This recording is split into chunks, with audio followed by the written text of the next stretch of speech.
Tonight, people here in Maryland and across the country are remembering the life and legacy of Dr. Martin Luther King Jr. It was 50 years ago today. The civil rights icon was assassinated in Memphis. Americans marking the solemn anniversary with marches and ceremonies. WJZ is live. Ava Joy Burnett with more on the Day of Remembrance. Ava Joy. Vic, Dr. King was just 39 years old when an assassin's bullet took his life. Now, 50 years later, his words continue to inspire.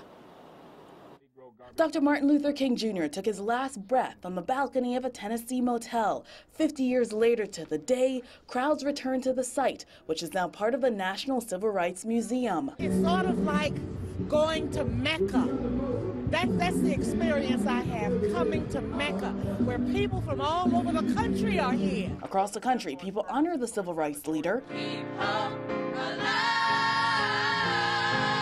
Singers from Baltimore's New St. Mark Baptist raised their voices for Dr. King, who was also a preacher. In Baltimore, a program at the Real News Network focused on Dr. King's call for peaceful protests and an end to the Vietnam War. Actor and activist Danny Glover spoke. And for King knew that he was not the movement, he was part of a much larger movement. Across town at the Reginald F. Lewis Museum, organizers asked the question, where were you when Dr. King was shot? The emotion was high because, again, I'm asking people to sort of relive the story of what took place 50 years ago. In Washington, D.C., in the shadows of the monumental Martin Luther King Jr. Memorial, tourists show their reverence to the Reverend. We're from Atlanta. We live in Atlanta, and the trip wouldn't be complete without paying our respects to a great man. And at dusk, bells tolled for a man who's gone, but clearly not forgotten.